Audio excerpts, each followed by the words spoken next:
So the reading for this morning is from the sacred text of Mary Oliver, if you know Mary Oliver. When I am among trees. When I am among the trees, especially the willows and the honey locust, equally the beech, the oaks, and the pines, they give off such hints of gladness. I would almost say that they save me, and daily. I am so distant from the hope of myself, in which I have goodness and discernment, and never hurry through the world, but walk slowly and bow often.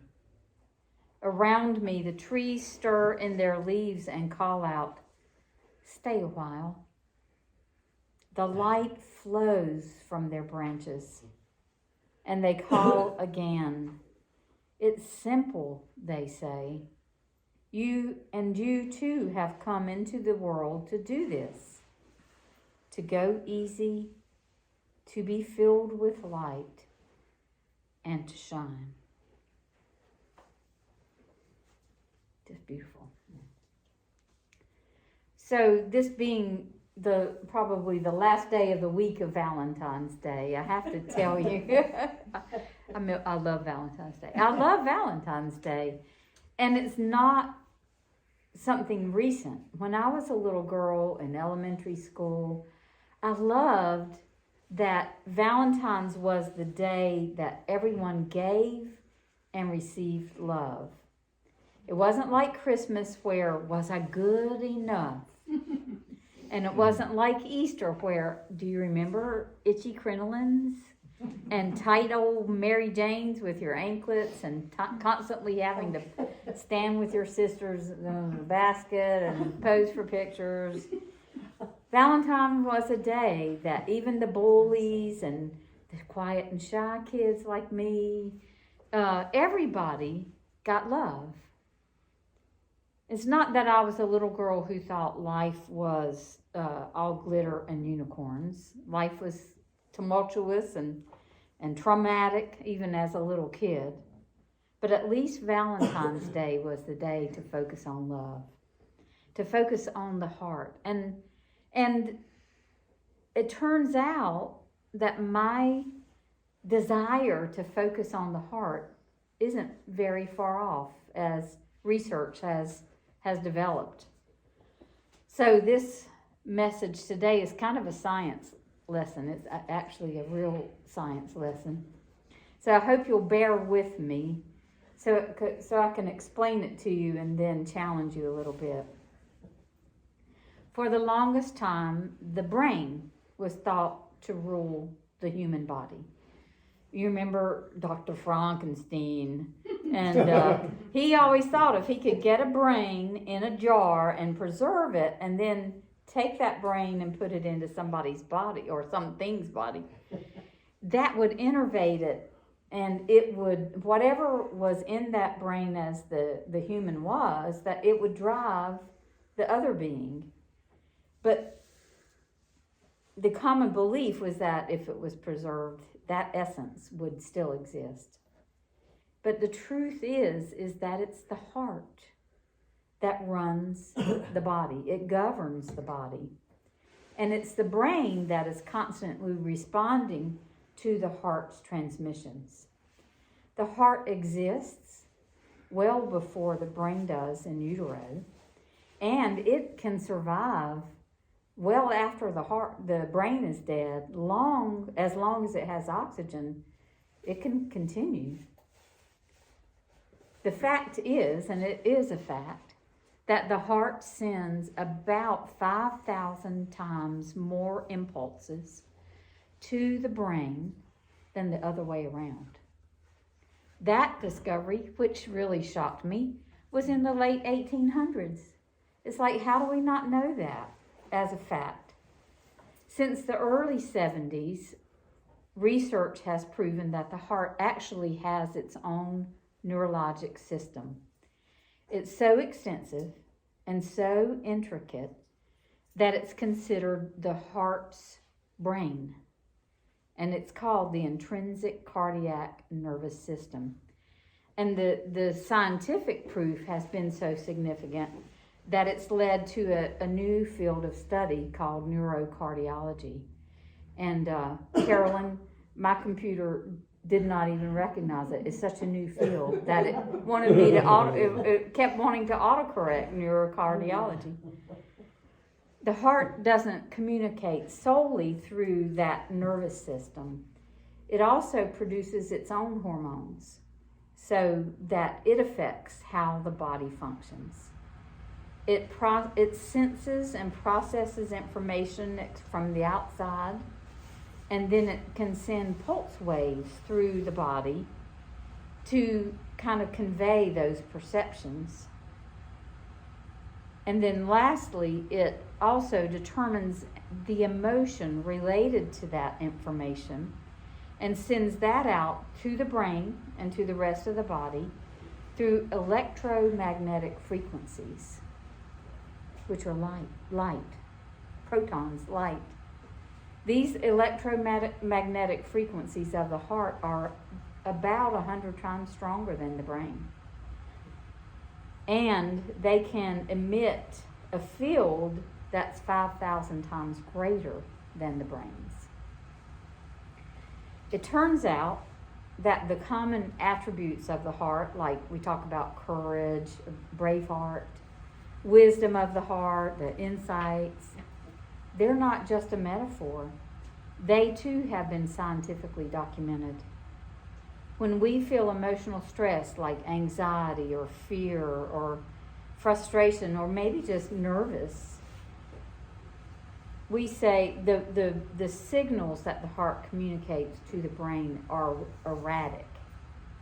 And we have the language for that, like I was on pins and needles, or we say my nerves were just on edge, or I have butterflies in my stomach. Do you feel the erratic message that the heart is sending out? As the researchers of the Heart Math Institute put it, the heart's input to the brain during stressful or negative emotions has a profound effect on the brain's emotional processes. They actually serve to reinforce the emotional experience of stress. Those electromagnetic frequencies are emitted to about 3 feet past our physical body. And I would venture to say, if we're feeling a strong emotion, like anger we talked about, or maybe even joy, we probably emit further than 3 feet. But either way, other people can feel the erratic signals. Have you ever walked up to someone and backed up a foot because their energy was so erratic? Over the long term, those erratic signals can damage a person's physical, their mental, and emotional well-being.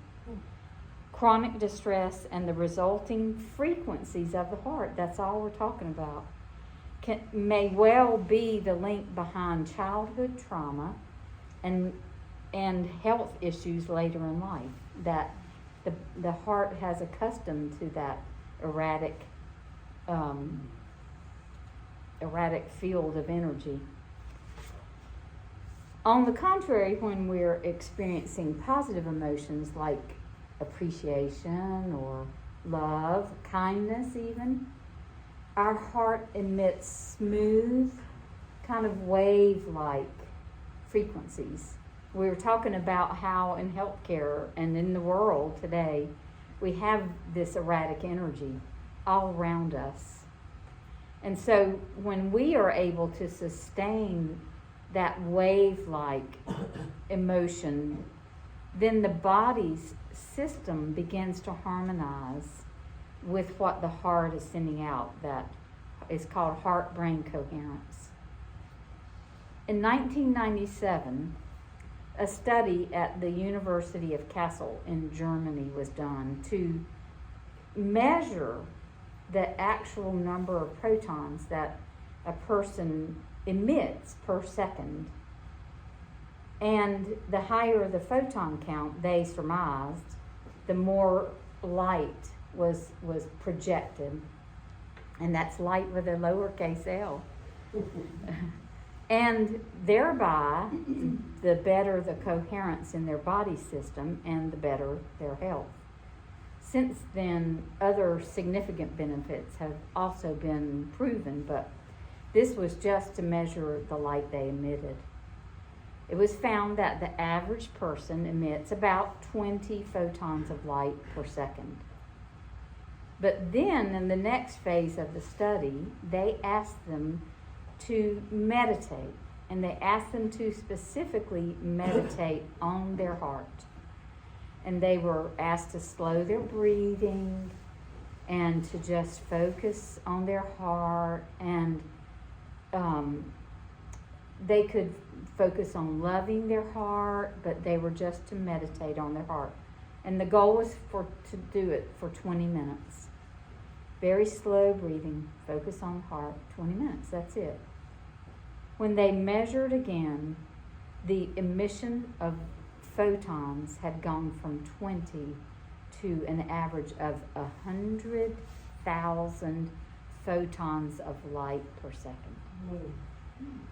Yeah, talk about holding you in the light. There is a book that's been written, which I really want to check out. It's now quite some age to it, but it's called Living from the Heart, and it's more details about this study. So as the research in the science of the heart has expanded, it's been observed that the heart's electromagnetic field matches that of other living beings, and even it matches the Earth's magnetic field. They are the exact same shape. The patterns of the human field and the Earth are actually identical. So it seems that all of life is vibrating light and energy, whether they have a heart or not. The latest research on the connection between the heart's resonance, the human heart resonance, and the Earth's resonance have been shown to have a direct overlap. And there are a number of fields that have studied what is the influence of the Earth on us, of us on the Earth, on other animals. You've seen the studies of Dr. Emoto on how they bless, pretty much, they bless water. But Dr. Emoto has often also exposed water to different energies, and the molecules of the water reflect whether it was erratic or whether it was smooth energy. And so they will bless 20 gallons of water and put it into a lake maybe that isn't well, all puns intended, that isn't healthy, and let those water molecules that have been exposed to light spread to the other parts of the lake, and they have a direct effect. It's amazing. There are also, it's really cool, there are points all over the world now that they are exploring the effects of the Earth on people, the energy of the shifts in the Earth's energy to the shifts in human energy and vice versa. They're really seeking to prove that the human body resonates with all of creation and vice versa. So I know this is a lot of science to absorb here on a first day morning. And like my twin sister used to say to me when we were young, and so what's that got to do with the price of tea in China? And now, you know, what does this have to do with meeting for worship? Each of us has a heart, right? And we all are emitting those electromagnetic waves from our own energy field, whether we are conscious of it or not. We are doing that. The basic finding of the proton energy study is that we can consciously affect the quality and the quantity of energy, of light, of protons that we're emitting. There's no religion in that. There's no scientist saying this is how it should be. It is a fact of our heart that we can consciously emit more positive light. It's easier than riding a bike, thank goodness. Have you ever tried one? Have you tried lately? It's not easy. And it's as simple as breathing. And I mean, really, it's as simple as breathing. A process called coherent breathing is the easiest way to begin.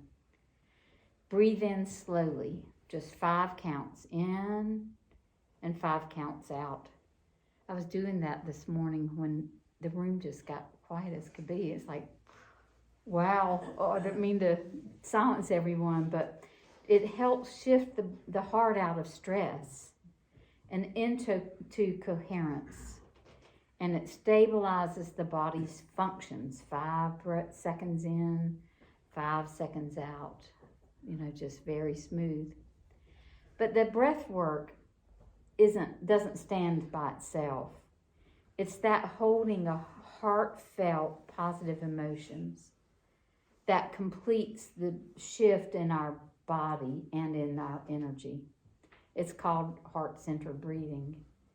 You're actually changing the input of your heart to your brain and the rest of your body. While you're breathing slowly, you just focus on your heart. Sometimes I have trouble, not kind of lost my seasoning as a Quaker to sit for hours in silence. That I find if I hold my heart, it helps me focus on breathing and focusing on my heart. And then I start just to breathe in love to my heart. You just have to kind of imagine you're doing it. And if you can't breathe in love, breathe it in and breathe it out. Just imagine a higher frequency than what you're feeling right now. Like if I'm feeling really frustrated, love is kind of a stretch. And so I might just breathe in calm or ease. And if I'm feeling sadness, then maybe breathing peace into my heart is all that I need. They say, I say even, if you're depressed, maybe you need to breathe in anger, because anger is a step out of depression. So to feel energy is better than to feel numb that depression gives us. This is heart-centered, coherent breathing that by quieting your mind and focusing on the natural pulse of your heart, your mind and your body instinctively relax. Another way to practice heart-centered breathing is to think of someone or something that brings you joy. Maybe your puppy or your grandchildren or the breeze in the trees outside your window, or somebody who made you laugh, a joke that you heard lately. You could remember a feeling of gratitude, kindness that was handed to you. But once you've tapped into that lighter, brighter feeling, imagine sending all of that energy also from your heart to your brain. So your heart is exchanging that energy with your brain. You can get creative if you'd like to. You can imagine that electromagnetic field being light, rays, sparkles of stars or ribbons of color, something to help you stay focused with it. And then let that light circulate. Oh my goodness, I didn't print my last page.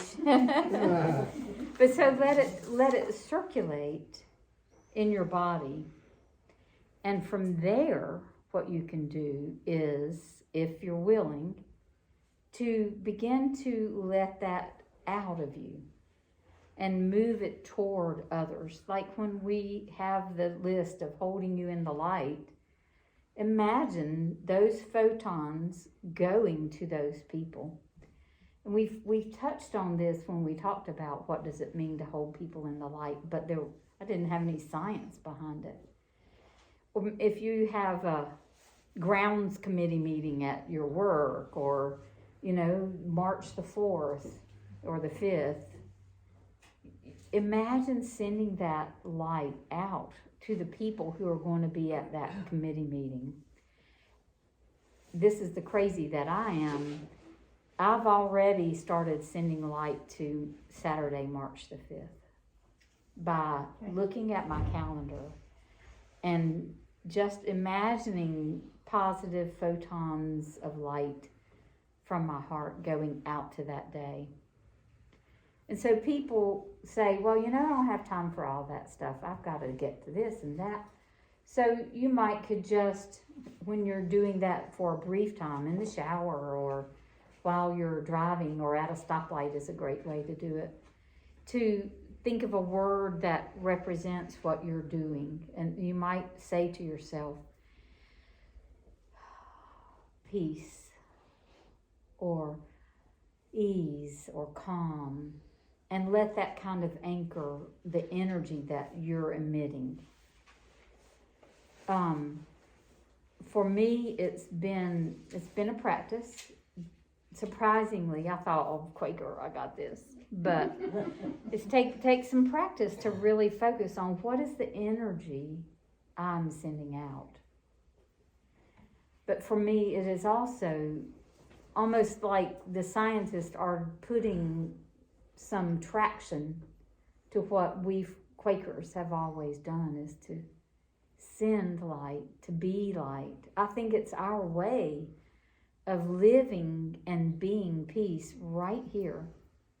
Right? You don't have, like Franz Kafka says, you don't have to leave your room. You don't even have to leave your chair. You just sit and be that peace. Breathe it in and breathe it out. And that you are doing more around the world. When I was a little girl, I would do this.